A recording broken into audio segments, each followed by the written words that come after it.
헬스 1년차 어깨 키우고 싶은데 초보는 프레스에 집중하라는 말을 많이 들어서요.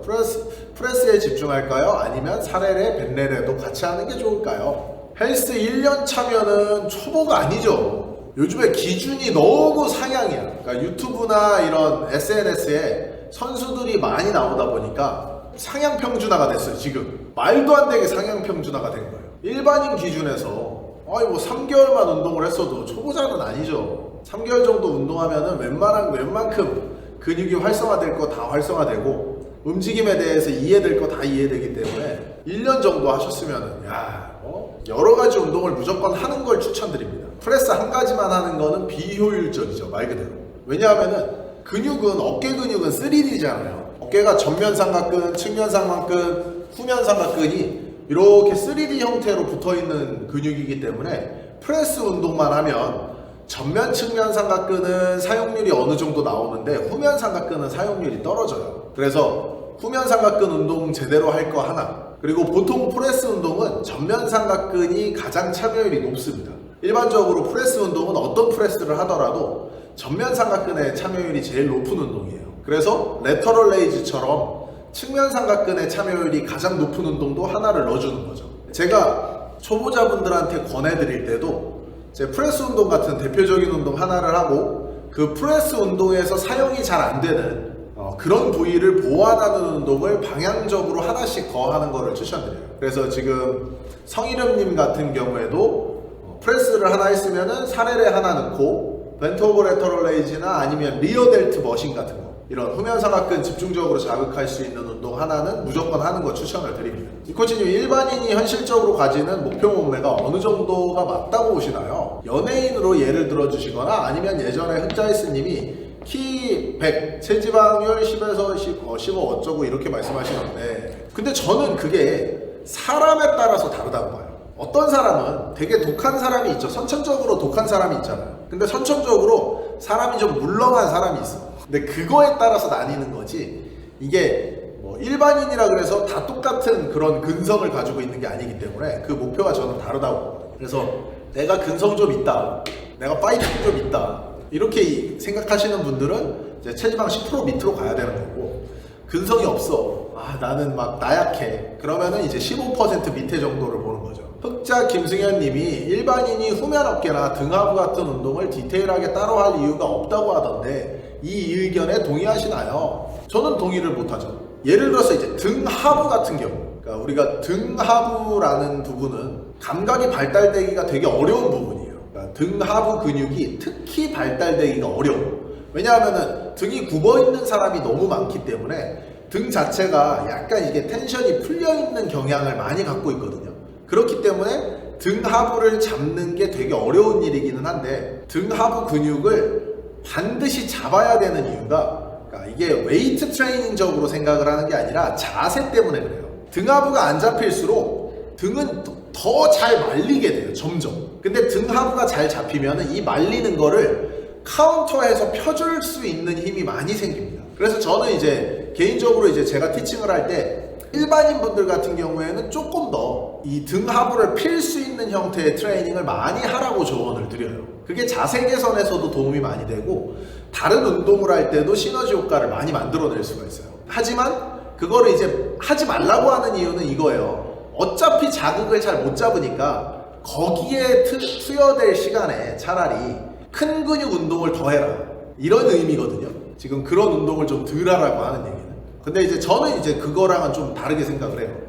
일반인 분들한테 너무 필요한 게 그 등 아래쪽의 자극입니다. 하강에 대한 자극이 잘 못 들어오니까. 그리고 후면 삼각근도 마찬가지죠. 그러니까 후면 삼각근 같은 경우에는 반드시 따로 해야 되는 근육이에요. 그러니까 왜냐하면은 후면 삼각근은 유일하게 이런 프레스나 레터럴 레이즈 계열로는 자극이 잘 안 돼요. 그러니까 자극이 되더라도 방향성이 다르기 때문에 등척성 자극, 버티는 자극에서는 효율이 있지만 보디빌딩 관점에서의 이렇게 원활한 단축성 수축과 신장성 수축을 만드는 운동이 없거든요. 프레스나 레터럴 레이즈로는 그렇게 자극이 잘 안 들어갑니다. 그래서 반드시 수평 외전을 해주는 그런 트레이닝을 넣어줘야 되는 게 후면 삼각근이죠. 그래서 후면 삼각근은 마찬가지, 그러니까 등하부 운동과 후면 삼각근 운동은 자세 개선이라는 관점 때문에 저는 초보자분들한테 많이 알려드려요. 그리고 처음부터 당연히 자극은 잘 못 잡죠. 근데 이제 트레이너가 할 일은 그거거든요. 자극을 잘 못 느끼는 부분에 자극을 잘 느낄 수 있게 만드는 게 트레이너가 할 일이에요. 그래서 트레이너들이 공부를 해야 되는 게 이런 근신경이나 신경에 대한 부분도 공부를 꼭 해야 되는 이유가 그거죠. 근데 이제 많은 트레이너들이 그러니까 신경의 원리에 대해서 몰라요. 제가 봤을 때 유튜버 중에서도 이 기본적으로 신경이나 뭐 신경해부학이나 신경생리학 이런 쪽에 대한 지식이 있는 트레이너들은 유튜버 중에 거의 전무하다시피 하다고 생각을 하거든요. 왜냐하면은 그런 쪽에 대해서는 일단 얘기를 안 하고, 그게 몰라서 안 할 수도 있고 알고 있지만 설명하기 어려워서 안 할 수도 있기는 한데, 신경을 굉장히, 그러니까 중추신경계부터 말초신경계까지 기본적인 지식을 트레이너가 갖고 있으면 회원분들한테 그런 감각을 살리는 트레이닝을 할 때 굉장히 좋은 소스를 줄 수가 있습니다. 그래서 그 부분은 등하부랑 후면 어깨는 저는 무조건 하는 게 좋다, 이렇게 생각을 해요. 물론 이제 이런 거죠. 유튜브에서 구독자분들한테 운동을 설명할 때는 이거를 이해시키기가 어렵기 때문에, 그러니까 이때는 이제 이해시키기가 어려우니까 좀 대충 할 수는 있다. 근데 이제 만약에 제가 이제 트레이너로서 PT를 하잖아요. 이렇게 직접 만나서 근육을 만지면서 이렇게 티칭을 할 때는 반드시 시킨다, 이렇게 얘기를 드립니다. 고릴라님, 저런 해부학 용어를 어케 다 외우는 거지 덜덜 고등학교 시절 사진 보면 아닌 것 같던데. 제가 고등학교 때는 공부를 하나도 안 했어요. 실제로 책을 저는 군대 가서 처음 읽었거든요. 만화책 빼고.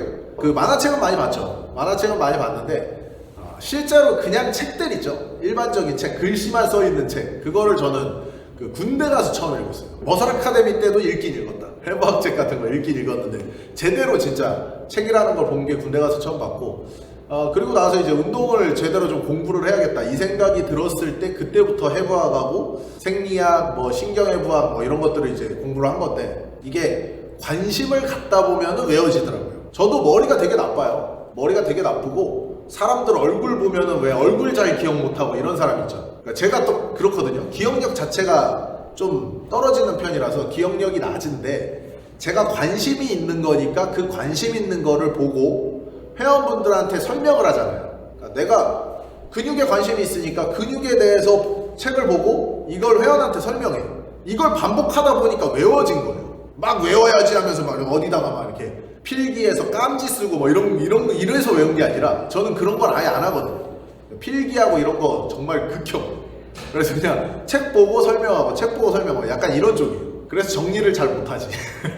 근데 아무튼 이제 그런 것들을 반복하다 보니까 외워진 거죠. 우리가 운동을 가르치려면 근육을 좀 정확히 이해를 해야 되는 이유가 그거예요. 그러니까 아까도 얘기했지만 이렇게 발목이 있으면 내가 운동을 가르쳐요. 그러면은 스쿼트를 하잖아요. 스쿼트를 할 때 발목도 움직이거든요. 이렇게. 왜 스쿼트 할 때 무릎하고 골반만 움직이는 게 아니라 내가 발을 땅을 누르고 있으니까 발목도 이렇게 움직이고 있잖아, 스쿼트 할 때. 근데 이게 발을 이상하게 쓰는 사람들이 되게 많아요. 발 자체를 이상하게 쓰는 사람이 되게 많아. 그러면은 발 근육이 어떻게 생겼는지를 알아야지 그 회원들한테 지도를 해줄 수 있을 거 아니에요. 그러니까 발 근육이 정교골근, 티비알리스 안테리어, 이게 어디에 있는지, 그리고 뭐 피브라리스 터티어스 이런 근육이 어디로 들어가서 발목을 당기는지 똑같은 거예요. 그러니까 뭐 익스텐서 하로시스 롱구스, 뭐 익스텐서 디스토룸 롱구스 이런 근육들이 어디로 가서 발목을 당기는 작용을 하는지 알아야 내가 회원을 티칭할 거 아니야. 근데 문제는 뭐냐, 제가 이걸 잘하는 게 아니라 원래 이걸 트레이너들이 알아야 되는데 안 하는 거예요. 이걸 명확히 생각하셔야 돼요. 이건 제가 잘하는 게 아니에요. 트레이너라면은 원래 알아야 되는 기본적인 지식인데 이걸 안 하는 사람이 너무 많다 보니까 제가 잘해 보여지게 된 거예요. 지금 시대가 지금 되게 희한한 겁니다. 그러니까 트레이너가 너무 많아졌잖아요. 트레이너의 자격도 필요 없고 그냥 아무나 퍼스널 트레이너를 할 수 있는 시대에 우리가 살고 있단 말이에요. 그러다 보니까 트레이너의 수준이 너무 낮아진 거야. 그러니까 상대적으로 저는 정상적으로 그냥 근육 공부하는 사람인데 이 수준이 하향 평준화가 되니까 내 실력이 높아 보이는 좀 기현상이 일어나고 있는 거죠. 실제로 근데 공부 많이 하신 분들, 뭐 교수님들이나 이런 분들 만나보면은 저는 실력이 솔직히 얼마 안 되는 거야. 그런 진짜 뛰어나신 분들에 비하면은 애기죠, 애기. 하지만 안타깝게 공부 안 하는 트레이너가 너무 많다. 공부 좀 해야 되는데. 스트렝스 훈련 많이 하면 허리 두꺼워지나요?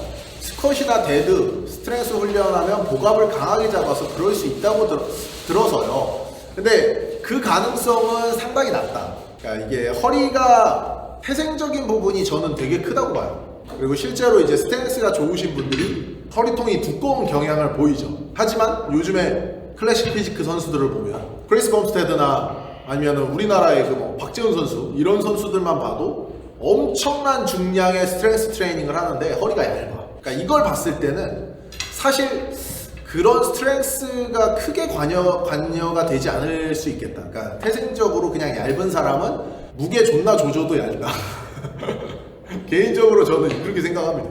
그리고 거꾸로 이제 스트렝스 훈련을 해서 복압을 이렇게 팽창시켜서 잡는 걸 연습했으면 백큐ම් 같은 훈련을 통해서 다시 복압을 안으로 넣어서 잡는 걸 연습하면 조금 더 개선되기가 쉽지 않을까? 이런 생각을 갖고는 있어요. 근데 이제 저는 허리통이 좀 두꺼운 편이라 뭐 이렇게 하든 저렇게 하든 허리는 두껍다. 진짜 저주인 게 해부학적 지식, 운동 역학, 영양학적 지식, 운동 스킬 줄줄 깨고 있어도 근육이 안 크는 사람이 있는 반면 일자무식이거나 완전히 다른 업종에 일해서 아무것도 모르고 운동하는데 대회 나가서 1등하는 사람이 있다는 게 무서워요. 이 코치님은 이거 어떻게 생각하세요? 제가 항상 얘기하지만 선수는 타고나는 겁니다. 그러니까 쉽게 생각하면 이런 공부를 하는 지식들 이런 것들은 대부분 더 좋게 만들어줄 수는 있어요. 아예 못하는 사람을 일정 수준 이렇게 티칭을 통해서 상급자를 만들어줄 수는 있는 거예요. 근데 문제는 뭐냐, 선수급으로 가면은 상급자들은 아무것도 아니라는 거야. 엘리트잖아. 그러니까 상급자 위에 있죠. 초고수들이 경합을 펼치는 자리이기 때문에 그 자리로 가는 건 타고나는 사람들이 가는 거다. 이해되시죠? 그래서 트레이너가 하는 역할은 이해력이 부족해서 운동이 안 되는 분들의 레벨을 상급자까지 끌고 가는 게 저희들의 역할이에요. 저희들은 운동선수를 만들어주는 게 아니죠. 운동선수를 만드는 건 뛰어난 정신력과 뛰어난 유전자를 갖고 있는 사람을 이런 좋은 스킬을 통해서 더 뛰어나게 만드는 거, 이런 것도 가능한 거죠. 그래서 선수와 이런 티칭을 하는 사람은 완전히 별개라는 걸 좀 명확히 인지를 해야 돼요.